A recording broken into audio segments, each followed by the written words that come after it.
महाराजांनाच लोकांपर्यंत पोहोचायचं होतं आणि म्हणून त्यांनी माझ्याकडून आनंदडोह लिहून घेतलं. आनंदडोह सादर झालं, त्याचं माध्यमांतर झालं म्हणून अभंग तुकाराम आलं. अभंग तुकाराम मध्येही मी तुकाराम महाराज म्हणून जेव्हा काम करत होतो त्याही वेळेला माझी हीच भावना होती. आता तो 7 नोव्हेंबरला प्रदर्शित होणार आहे, त्याही वेळेला माझी हीच भावना आहे की लोकांपर्यंत पोहोचण्यासाठी तुकाराम महाराजांनी बहुधा माझा माध्यम म्हणून वापर केला असावा. विठ्ठल विठ्ठल विठ्ठल. तर या शांभवी मुद्रेमध्ये मी 1 तास 20 मिनिटातले जवळजवळ 1 तास म्हणजे आवलीचे हे सोडले तर बाकी तुकाराम महाराजांचं ज्या वेळेला त्या स्वगतांना मी संबंध जे स्वगत असतात ती शांभवी मुद्रेमध्ये असतात माझी. तर हा अनुभव कदाचित मी सद्गुरू समोर मी असे समोरासमोर बसून हे जमूच शकलो. त्या तुकाराम महाराजांची भूमिका करायला लागल्यानंतर जमायला लागलं. ह्या काळामध्येही मंबाजी असतात आणि त्या मंबाजींना त्यांचा राग काढण्यासाठी कोणीतरी एक व्यक्तिमत्व लागतं. तुम्ही जे नेहमी म्हणता तसं की तुमच्या मार्फत महाराज लोकांपर्यंत पोहोचतायत, तर मग आता शिव्या कोणाला देणार? शरीर रूपाने तुम्ही समोर आहात, त्यामुळे ते मंबाजीच्या रूपात आले आणि त्यांनी तुम्हाला शिव्या दिल्या. त्यांनी त्यांचं काम केलं, त्यांची भूमिका पार पाडली. जशी तुम्ही तुमची भूमिका पार पाडून खोलीत निघून गेला तसं त्यांनी त्यांची भूमिका पार पाडली आणि ते निघून गेले. आनंदडोह मध्ये मांडलेले विचार आणि माझ्या 75 एकांकिका माझी म्हणून डायलॉगची असलेली स्टाईल याच्यामध्ये 180 डिग्री मधला फरक आहे. ते नाहीच लिखाण, मी तसं लिहिलेलंच नाहीये. त्याच्यानंतर सुद्धा कितीतरी लिखाण केलं मी, पण 2010 साली जे आनंदडोह लिहिलं गेलं ते पासून आतापर्यंत तशा टाईपचं लिहिलंच गेलं नाही. ती एक माझ्यासाठी खरंच चमत्कृती होती.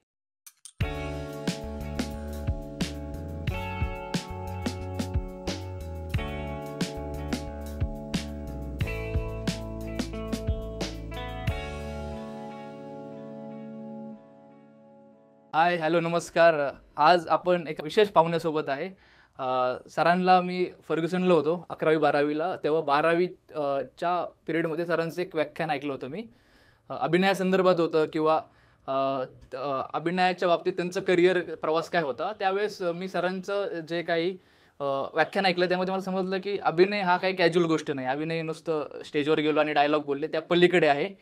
आणि त्यामध्ये सरांनी त्यांचा जो भक्तिमार्ग आहे किंवा त्यांचा जो अध्यात्माकडेचा प्रवास आहे त्याबद्दलही त्यांनी एक उल्लेख केला होता. तर त्यापासून सरांचं मला असं वाटलं की तो जो कॅज्युअल अप्रोच असतो आपल्या अभिनयाकडे बघण्याचा, तर तो मला वाटतं असे अनेक व्यक्तिमत्व असतात जे येतात आपल्या लाईफमध्ये, भले ते व्याख्यान असेल किंवा पर्सनल मीटिंग असेल, आणि ते कॅज्युअल अप्रोच कधी सिरियस होतात हे कळत नाही. तर त्यासाठी सर धन्यवाद.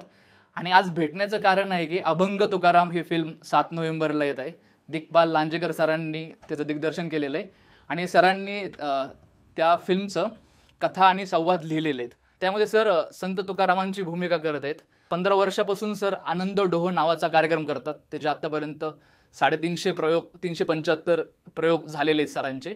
आणि तो एकल नाट्य असतं, ते सोलो प्रयोग असतो. सरांची इंटरव्ह्यू बघितली तेव्हा त्याचं इन्स्पिरेशन घेऊन दिग्पाल सरांनाही सुचलेलं आहे. तर मला असं वाटतं की कुठेतरी सरांच्या सोलो करण्याला कुठेतरी एक सत्कर्म म्हणूया आपण, ते लावलेलं आहे. तर आज तेच की सरांची ती आनंदडोहापासूनची प्रोसेस आणि त्याचं जे माध्यमांतर आहे सिनेमामध्ये, ह्याचा जो प्रवास आहे ते आपण जाणून घेणार आहोत. हॅलो सर, कसे आहात? नमस्कार. रामकृष्ण हरी. रामकृष्ण हरी सर.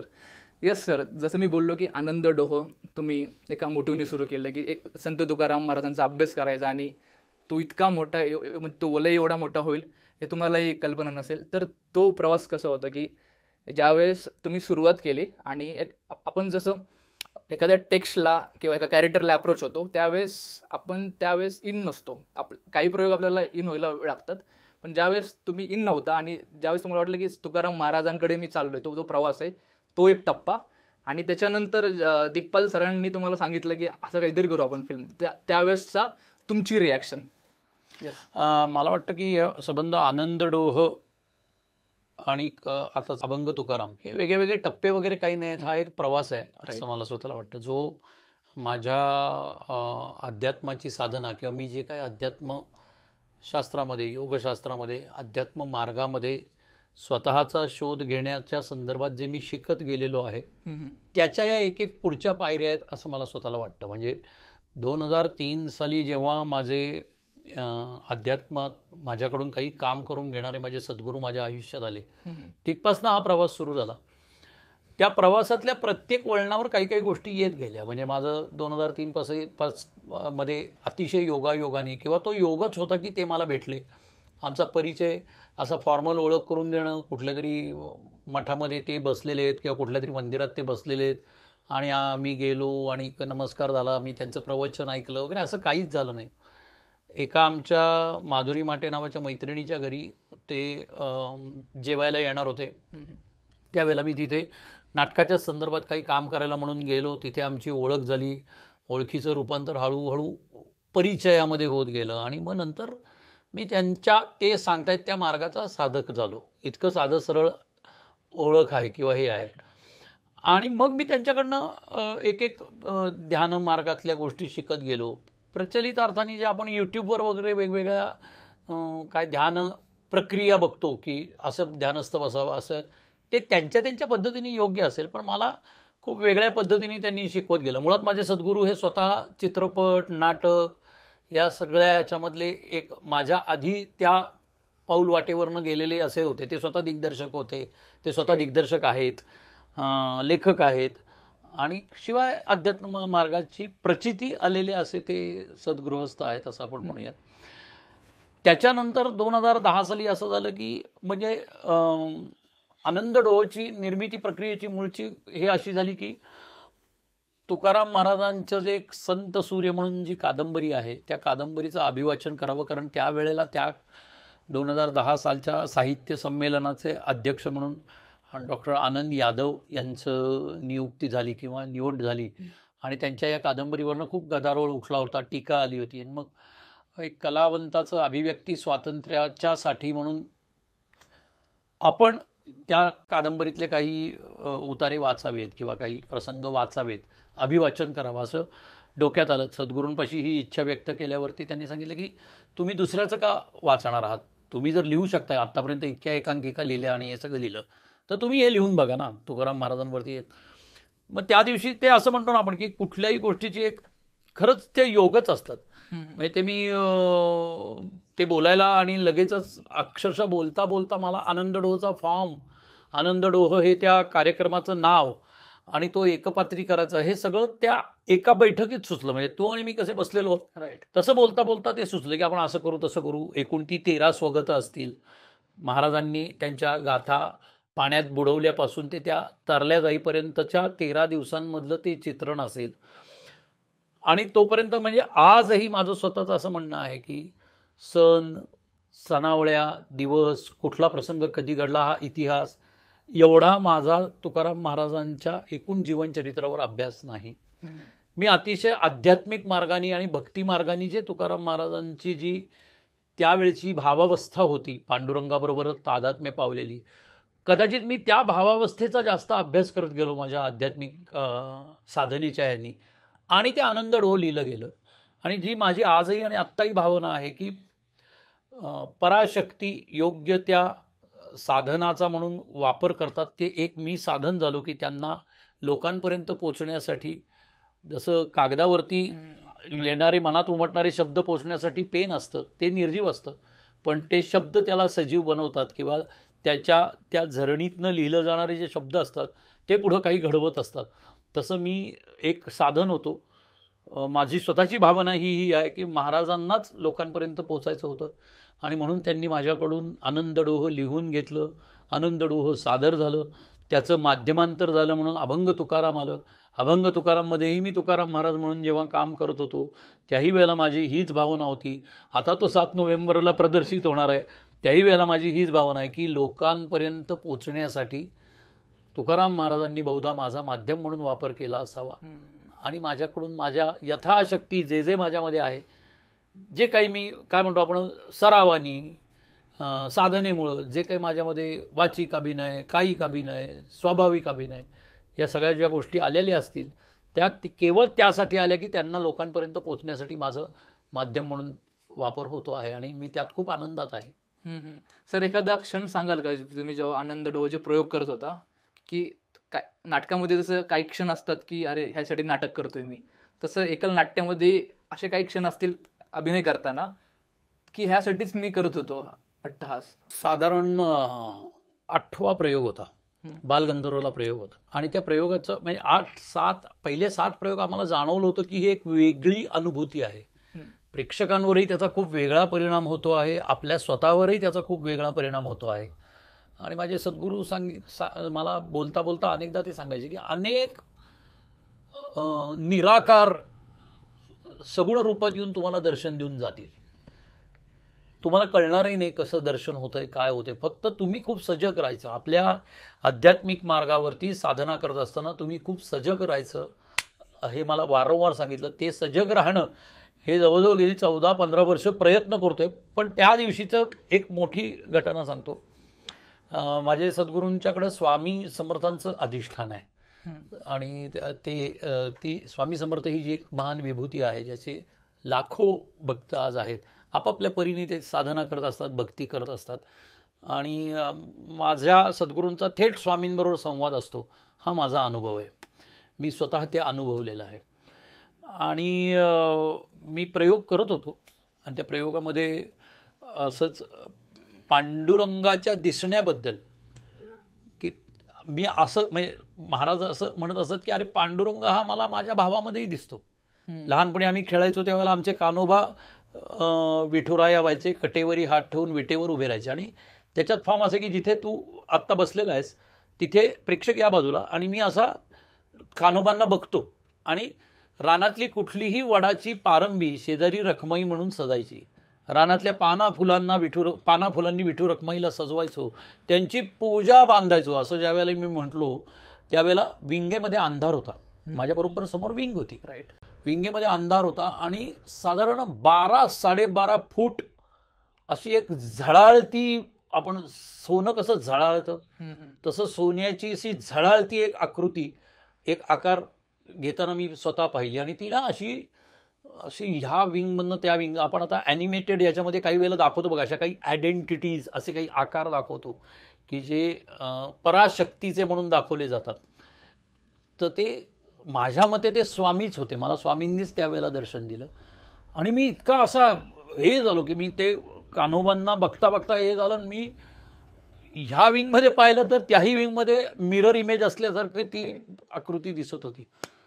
आणि माझा त्यावर विश्वास बसला. म्हणजे आपण कलाकार खूप काही वेळेला ना तर्काच्या कसोटीवर घासायला बघतो, आपण सरेंडर होत नाही असं मला स्वतःला वाटतं की अरे हो, हे आहे तर आहे ना, दिसलंय ना, ते दिलंय तुला दर्शन.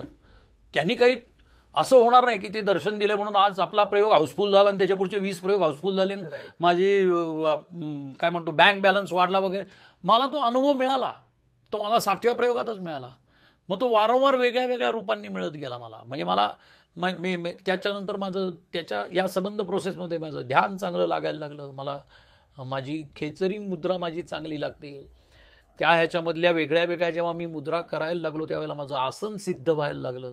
या खूप अवघड गोष्टी ज्या अध्यात्म मार्गातल्या असतात त्या माझ्या अतिशय काय म्हणतो नाट्य प्रयोग करत असताना माझ्या घडत होत्या. म्हणजे त्या 1 तास 40 मिनिटामध्ये जे मी लोकांना शिकवलं किंवा अजूनही शिकवतो की acting is a mechanical process, ते साधारणतः खोटं माझ्याच बाबतीत घडत गेलं.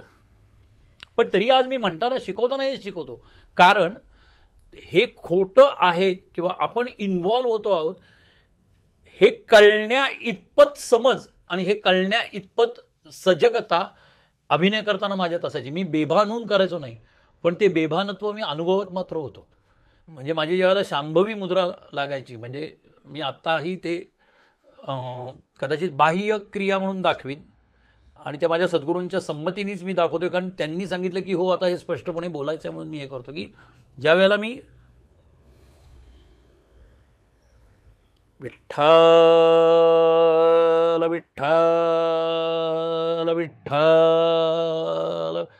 तर ह्या शांभवी मुद्रेमध्ये मी 1 तास 20 मिनिटातले जवळजवळ 1 तास, म्हणजे आवलीचे हे सोडले तर बाकी तुकाराम महाराजांचं ज्या वेळेला त्या स्वगतांना मी संबंध जे स्वगत असतात ती शांभवी मुद्रेमध्ये असतात माझी. तर हा अनुभव कदाचित मी सद्गुरूसमोर मी असे समोरासमोर बसून हे जमूच शकलं. हे त्या तुकाराम महाराजांची भूमिका करायला लागल्यानंतर जमायला लागलं. म्हणजे आता कधी मी आता आपल्या अभंग तुकारामच्या एकदा स्थिरस्थावर झाले शोज आणि हे की पुन्हा आनंद डोहचे प्रयोग सुरू करणार आहे, त्यावेळेला तुम्ही हा अनुभव घेऊ शकाल की. आणि मग मी हे सांगायलाही लागलो आणि लोकांना त्याची प्रचिती यायला लागली, की साधारण 5-6 मिनिटं झाली की माझ्या सगळ्या हालचाली बदललेल्या असतात, माझी भावमुद्रा बदललेली असते आणि खरोखरी लोकांना ती प्रचिती येते. त्या स्पर्शामधून, माझ्या हालचालींमधून, माझ्या बोलण्यामधून माझा आवाज बदललेला असतो आणि या सगळ्या गोष्टींचा 375 पेक्षा जास्त प्रयोग, हे आम्ही आपले 375 आठवत आहेत त्या ह्याने, तेवढा प्रयोग लोकांनी अनुभव घेतलेला आहे आणि जो अनुभव घेतला तो अनुभव घेतला आहे. त्याच्याबरोबर म्हणजे जसं मी आता परवाच एक गोष्ट सांगितली की नुसतं एवढंच नाही घडलेलं. एका प्रयोगाला जळगावचं असं झालं होतं, माझा प्रयोग कुठेही होऊ शकतो. म्हणजे तू आता जर असं म्हणलं की आम्ही 10 जण बसतोय, आनंद डोह करणार का, तर मी या टेबलावर बसून आनंद डोह सादर करतो. नाटक हे सोपं असलं पाहिजे असं माझं तत्त्वज्ञान मला सांगतं. माझं स्कूल मला असं सांगतं की जे आपण बेसिक शिकलेलो आहे की सादर करणारा, बघणारा आणि जागा, या 3 गोष्टी, अन्न वस्त्र निवारासारख्या आहेत, या 3 गोष्टी जर उपलब्ध असतील तर नाटक सादर होऊ शकतं. तर तशा पद्धतीने आनंद डोहची रचनाच अशी केलेली आहे की आनंद डोह कुठेही सादर करता येऊ शकतो. त्याला मला 25 स्पॉट पाहिजे आणि त्याला इंटिमेट थिएटर पाहिजे आणि त्याच्यात असंच पाहिजे आणि त्याचं हे काही संबंधच नाही. एकदा महाराज आले की ते करायला लागतात आणि प्रयोग होतो. तर जळगावला एका साध्या सभागृहामध्ये हे होतं आणि साधारण 40 प्रेक्षक होते. ते एका क्लबसाठी आम्ही प्रयोग करत होतो. त्यांचे सगळे सभासद आलेले होते, 40 आणि जसा प्रयोग सुरू झाला आणि तुकाराम महाराज त्यांच्याच अभंगांची बोलतात. असं पहिलं स्वागत आहे की तुमच्यामुळे माझ्यावर हा अन्याय झालेला आहे, हा अनर्थ सगळा झालेला आहे, हा तुम्ही मला सुचता. पांडुरंगाचे शब्द माझ्या या बोटातल्या बोरून तिथं लिहिले जातात आणि त्यांनी हे सगळा गोंधळ उडालेला आहे वगैरे असा अर्थ असणारं ते स्वागत चालू असताना एक व्यक्ती, अक्षरशः तू जिथं बसलायस म्हणजे महाराज इथे आणि ती व्यक्ती तिथं बसलेली होती आणि माझं स्वागत हा टोन असतो आणि कॉलर माईकच असतो आणि मलाच नव्हे तर त्या बाकीच्याही 40 जणांना ऐकू जाईल अशा आई बहिणीवरनं तो माणूस शिव्या द्यायला सुरुवात केली त्यांनी.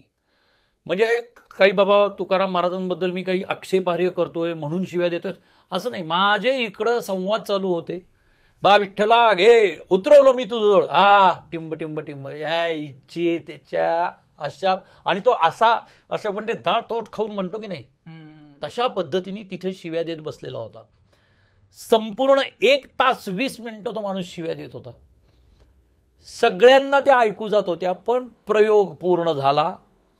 प्रयोगाच्या, ज्याला म्हणतो ना प्रयोगाची परिणिती, प्रयोगाचा परिणाम, याच्यामध्ये त्या शिव्यांचा शून्य परिणाम झाला. कुणालाच त्रास झाला नाही, काही नाही. प्रयोग झाला. तुकाराम महाराज बुवा समष्टीमध्ये सामावले जातात त्याप्रमाणे मी एक्झिट घ्यायचो, लोकांमधनं निघून जायचो आणि मग परत येऊन ज्याला आपण म्हणतो नमस्कार आणि हे कर्टन कॉल ज्याला म्हणतो तशा टाईपचा झाला. जसा मी निघून गेलो ना तसं माझ्या मागणं तो माणूस निघून गेला बरं का. म्हणजे माझ्या म्युझिक ऑपरेटर आणि सहाय्यकाला वाटलं बहुतेक आता कळणार आहे किंवा, कारण तो असा चेहरा, म्हणजे जेवढा शांत चेहरा तुकाराम महाराजाचा तेवढा असा चेहरा, म्हणजे मला तो करताही येतो इतका तो जवळनं मला देत होता ती एक्सप्रेशन्स. आणि तो निघून गेला. तेव्हा माझे भाग्येश रानडे म्हणून माझा जो असं सहाय्यक आणि विद्यार्थी होता तो उठून उभा होता की हा काही करतोय का काय. आणि मी वळलो आतल्या खोलीमध्ये, सबंध सभागृह होतं आणि तो सभागृहाच्या दारातनं निघून गेला. मग सगळे आले, काही जण नेहमीप्रमाणे नमस्कार करतात, काही जणांना खूप भरून आलेलं असतं वगैरे. त्या सगळ्या प्रतिक्रिया देत असताना ते दोघं तिकडे कोण बसले होते, ते किती शिव्या देत होते. म्हणजे आम्हाला काही त्रास नाही झाला पण केवढ्या शिव्या देत होते हे झालं वगैरे. कोण होते तो कुणालाही माणूस माहीत नव्हता.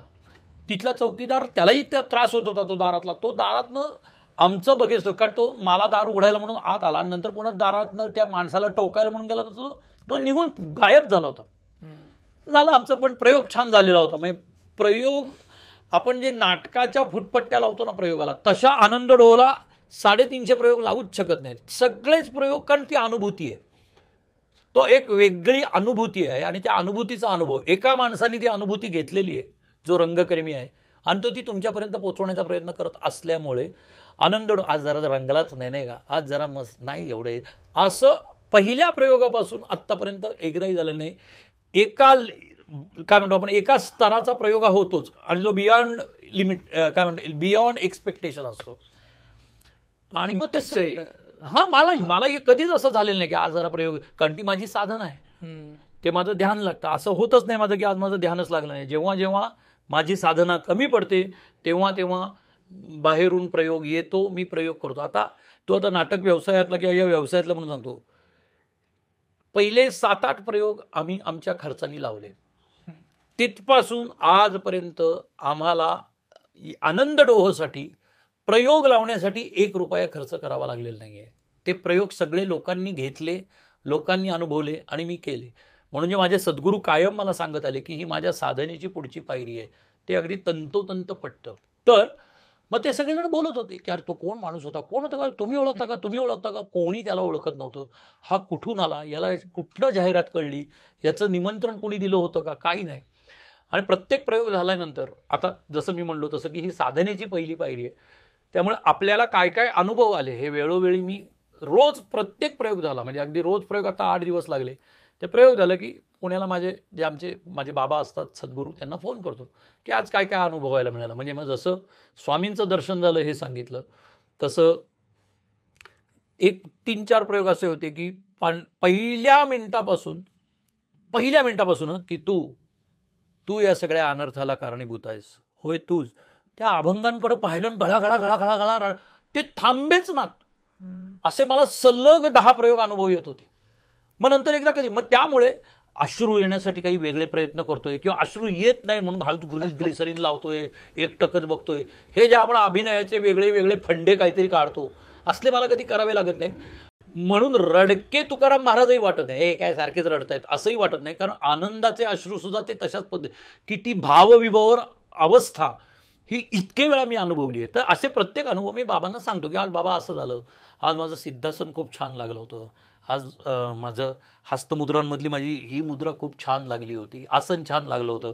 तसं म्हणलं जळगावचा तो प्रयोग झाला, म्हणलं बाबा आज असं झालं, एक माणूस आला होता, पहिल्या रांगेत माझ्या एक्झॅक्ट समोर बसला होता म्हणलं, आणि म्हणलं तो असं डोळे मी दात ओठ कडाक कडाक खाऊन म्हणलं मला शिव्या, आणि अर्वाच्य शिव्या, आई बहिणीवरनं शिव्या देत होत्या म्हणलं.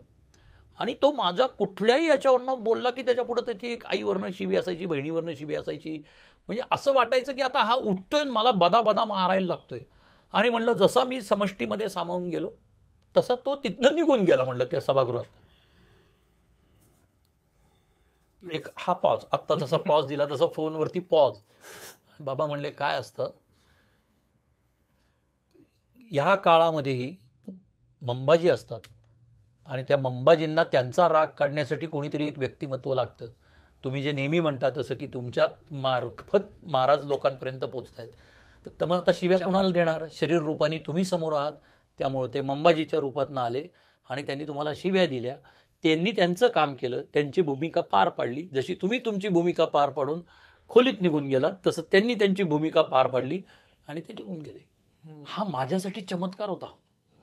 की कुठला चमत्कार, की एक माणूस येतो आपल्याला अर्वाच्य शिव्या देतो, पण मी माझी भूमिका पूर्ण करतो. मी त्याला उत्तर नाही दिलं किंवा क्षमा करा, आपले मोबाईल जरा तसं जसं आपण करतो तसं बेअरिंग मधनं मोबाईलला करतो मी, पण त्याला त्या दिवशी मी नाही केलं. मी असा सुद्धा बघत नाही बसलो त्याच्याकडं. मी इकडं काय करत असताना, आवलीची भूमिका करत असताना काय बोलते बुवाबद्दल, काहीच्या काय, हे मला ऐकू येतंय, पण मी आवलीची भूमिका करत होतो, मी हे करतो. हे असे कितीतरी वेगळे वेगळे आणि असे अनुभव मला आनंद डोहोच्या वेळेला आलेले आहेत. सर तुम्ही आत्ता जे बोलला की 375 तुम्ही प्रयोग केलेत, तर तुम्ही त्या कॅरेक्टरसोबत जगलेलात, आधी साकारल्यानंतर आता तुम्ही जगतायत, तर गिव्ह अँड टेक होत असतो कॅरेक्टरसोबतचा, की आपली पर्सनॅलिटी डेव्हलप होत असते. जसं तुम्ही म्हणला की मी करत राहिलो, कदाचित वेगळा जॉनर असता, वेगळा फॉर्म असता, तर तुम्ही बोललाही असता की अरे काय झालं काय बाबा. पण हे जे आहे की तुमच्यामध्ये काय बदल झाले किंवा तुम्ही काय दिलं, तुम्हाला काय मिळालं तुकाराम महाराजांकडनं आणि त्यांना काय तुम्ही दिलं. कारण काही बोललं तरी तुम्ही क्रिएट केलेलं आहे, तुम्ही इंटरप्रिटेशन, तुम्ही काहीही क्रिएट केलेलं नाही, माध्यम जरी असलं तरी माझ्या हातून झालेलं आहे. म्हणजे मी तुला सांगतो, आनंद डोह मधली संवादांची रचना, आनंद डोह मध्ये मांडलेले विचार आणि माझ्या 75 एकांकिका, माझी म्हणून डायलॉगची असलेली स्टाईल, याच्यामध्ये 180 डिग्री मधला फरक आहे. अच्छा, ते नाहीच लिखाण, मी तसं लिहिलेलंच नाहीये. त्याच्यानंतर सुद्धा कितीतरी लिखाण केलं मी, पण 2010 साली जे आनंद डोह लिहिलं गेलं ते पासून आत्तापर्यंत तशा टाईपचं लिहिलंच गेलं नाही. ती एक माझ्यासाठी खरंच चमत्कृती होती आणि म्हणून मी तिथं माझं नावही लावत नाही. माझं जे माझ्या आजोबांनी ठेवलेलं नाव आहे श्री योगेश्वर, ते टोपण नाव असल्यासारखं मी तिथे लावतो. ते माझं लेखक योगेश सोमण हा ते माझं नाहीच आहे. याच्यात मला काय मिळालं तर मी म्हणलो तसं की मला माझ्या साधनेची पुढची पायरी मी आज जगतो आहे. आजही मला तो आनंद मिळतो आहे. माझ्या शरीर रचनेमध्ये आतमध्ये फरक झालेला मला जाणवतो. मला श्वास घेतल्यानंतर, म्हणजे आता हे मी योगशास्त्रातलं सांगतोय, आपल्या श्वासपटलावरती श्वास आपटल्यानंतर जो पुन्हा बाउन्स होतो तो माझा डायरेक्ट मेंदूपर्यंत जातो हे मला जाणवतं ज्यावेळेला मी ध्यानाला बसतो त्यावेळेला. हे सगळं मला ही कॅरेक्टर करताना मिळालं. आता हे तुकाराम महाराजांनी कुठेही हे केलेलं नाही का, त्यांनी काय असं कानाला धरून थोडीच शिकवलेलं आहे किंवा अभंगांमधूनही. माझा अभंगांचा अभ्यास खूप कमी आहे. लोकांचे तोंडपाठ आहेत, माझ्या संहितेतलेच पाठ आहेत. आणि हा प्रामाणिकपणा आणि प्रांजळपणा, कारण मी त्याच्या पलीकडचं त्याच्यापेक्षा वेगळंच काहीतरी अनुभवतो. महाराज मी त्याच्यापेक्षा खूप वेगळेच अनुभवतो.